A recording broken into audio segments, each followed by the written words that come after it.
Do ba do ba do ba do ba do ba do ba do ba. Hello everyone, welcome to the Rizky class.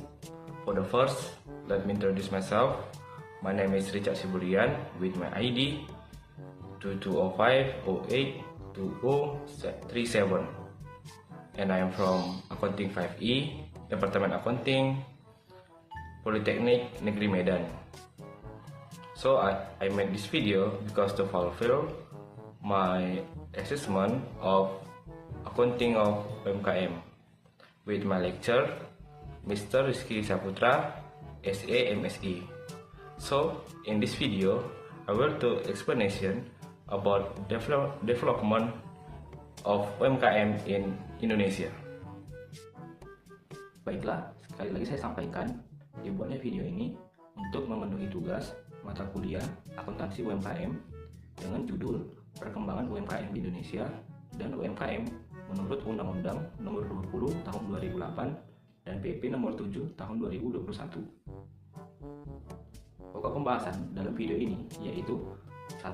Pengertian UMKM, 2. Sejarah UMKM di Indonesia, 3. Perkembangan UMKM di Indonesia, 4. Perkembangan UMKM di Indonesia dari segi ekonomi, 5. Karakteristik UMKM, 6. Fungsi UMKM di Indonesia, 7. Jenis-jenis UMKM di Indonesia, 8. UMKM menurut Undang-Undang Nomor 20 Tahun 2008, dan yang terakhir UMKM menurut PP Nomor 7 Tahun 2022.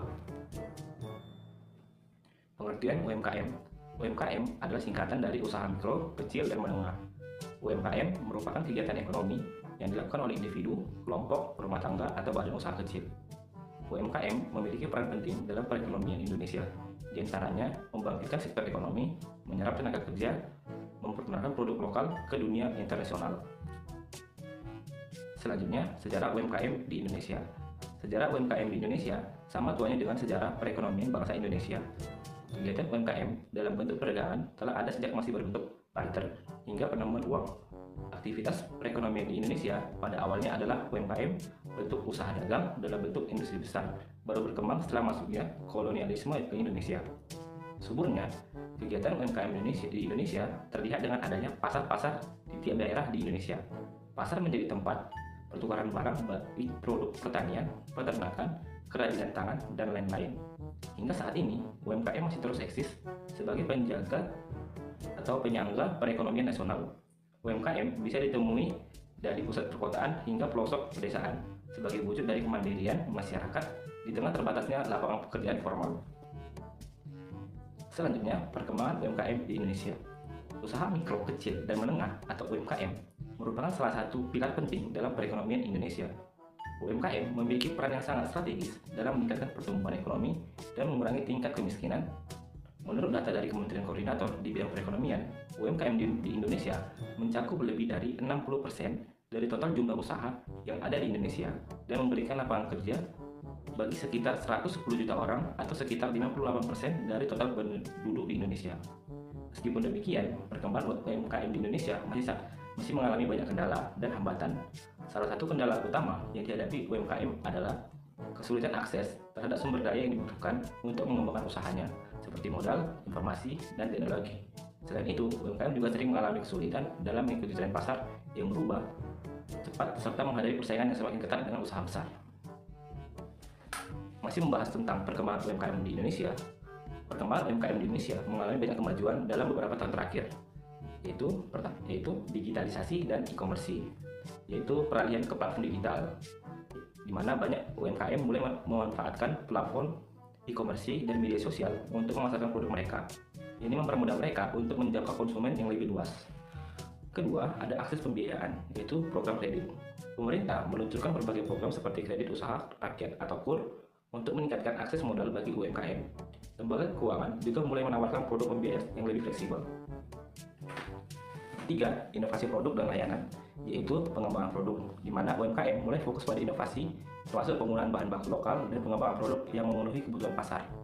4. Peningkatan kualitas dan standarisasi, yaitu pelatihan dan pendampingan, di mana program dari pemerintah dan lembaga swasta membantu UMKM meningkatkan keterampilan manajerial dan teknis serta memahami pentingnya sertifikasi produk.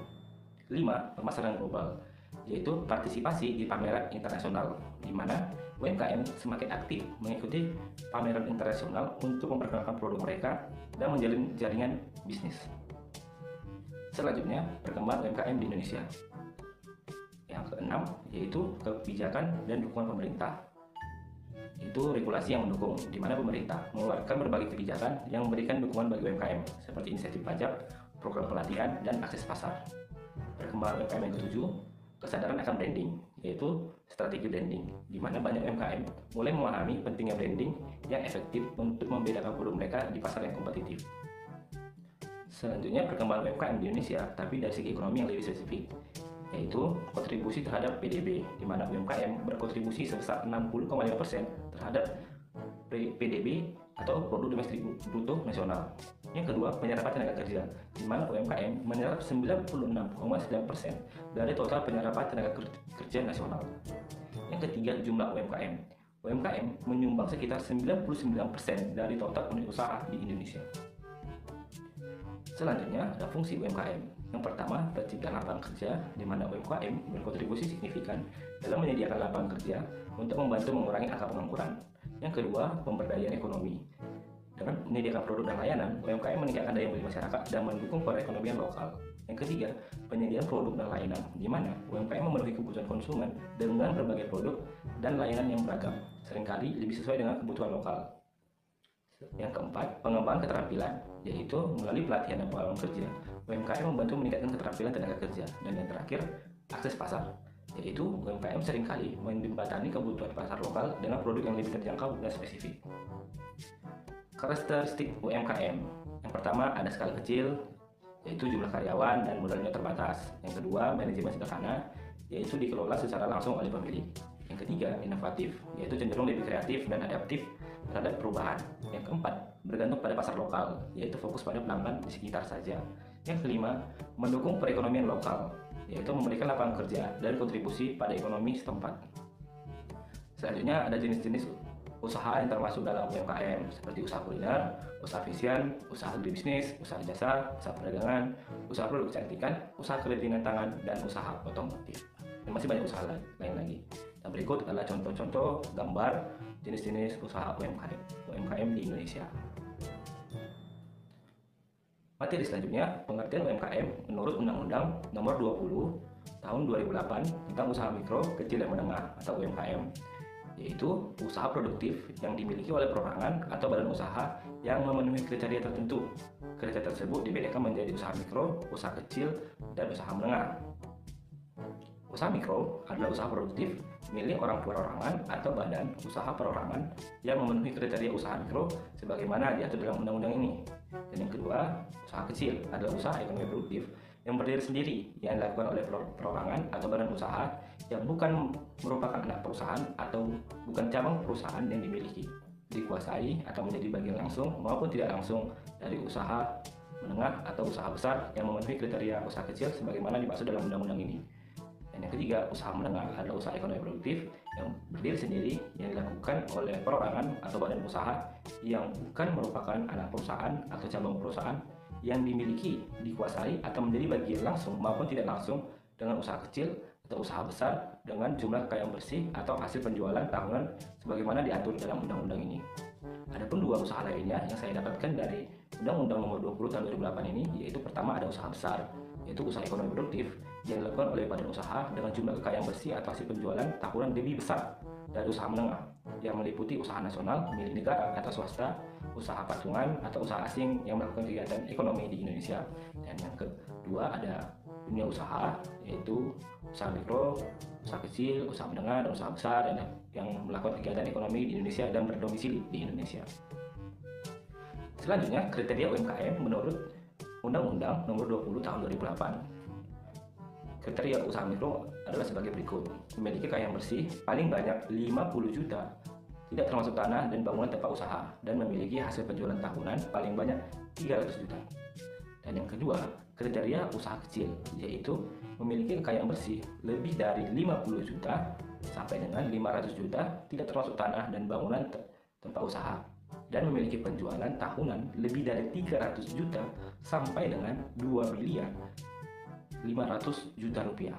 Dan yang ketiga, kriteria usaha menengah, yaitu memiliki kekayaan bersih lebih dari 500 juta sampai dengan 10 miliar, tidak termasuk tanah dan bangunan tempat usaha, dan memiliki hasil penjualan tahunan lebih dari 2,5 miliar sampai dengan 50 miliar rupiah.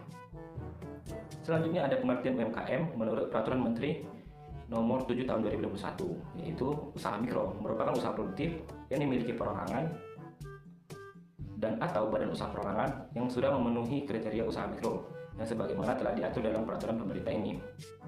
Usaha kecil merupakan usaha produktif yang ekonominya dapat berdiri sendiri yang dilakukan oleh perorangan atau badan usaha yang tidak memiliki hubungan dengan suatu perusahaan atau cabang perusahaan yang dikuasai, dimiliki atau menjadi bagian baik secara langsung maupun tidak langsung dari usaha menengah atau usaha besar yang memenuhi kriteria usaha kecil sebagaimana yang dimaksud dalam peraturan pemerintah ini. Yang ketiga, usaha menengah yaitu usaha produktif yang ekonominya berdiri sendiri yang dilakukan oleh orang perorangan atau badan usaha yang tidak memiliki hubungan dengan suatu perusahaan atau cabang perusahaan yang dikuasai, dimiliki atau menjadi bagian baik secara langsung maupun tidak langsung dengan usaha kecil atau usaha besar yang memenuhi kriteria usaha menengah sebagaimana yang telah diatur dalam peraturan pemerintah ini. Kriteria modal UMKM. Pertama ada usaha mikro, yaitu memiliki modal sampai dengan paling banyak 1 miliar rupiah, tidak termasuk tanah dan bangunan tempat usaha. Dan yang kedua ada usaha kecil, memiliki modal usaha lebih dari 1 miliar sampai dengan 5 miliar, tidak termasuk bangunan dan tempat usaha. Dan yang ketiga, usaha menengah, memiliki modal usaha lebih dari 5 miliar sampai dengan 10 miliar rupiah, tidak termasuk tanah dan bangunan tempat usaha. Kriteria penjualan tahunan UMKM menurut Peraturan Pemerintah Nomor 7 Tahun 2021. Pertama ada usaha mikro, memiliki hasil penjualan tahunan sampai dengan paling banyak 2 miliar rupiah. Dan yang kedua, usaha kecil memiliki hasil penjualan tahunan lebih dari 2 miliar rupiah sampai dengan paling banyak 15 miliar rupiah. Dan yang ketiga, usaha menengah memiliki hasil penjualan tahunan lebih dari 15 miliar rupiah sampai dengan paling banyak 50 miliar rupiah. Kesimpulan, UMKM berkontribusi besar terhadap penyerapan tenaga kerja dan pertumbuhan PDB, menjadikannya komponen vital dalam struktur ekonomi Indonesia. Sektor UMKM menunjukkan pertumbuhan yang signifikan berkat adopsi teknologi dan digitalisasi yang membantu pelaku usaha untuk memperluas jangkauan pasar mereka melalui e-commerce. Kesempatan di era digital membawa peluang baru bagi UMKM untuk berinovasi dan bersaing di pasar global. Pendidikan dan pelatihan dalam bidang digital menjadi krusial untuk memaksimalkan potensi UMKM di Indonesia. Dengan dukungan yang tepat, UMKM di Indonesia memiliki potensi besar untuk berkembang lebih lanjut yang akan berkontribusi pada peningkatan kesejahteraan masyarakat dan pertumbuhan ekonomi berkelanjutan. That's my explanation about development of UMKM in Indonesia. I apologize if there are mistake in my explanation. Thank you for watching.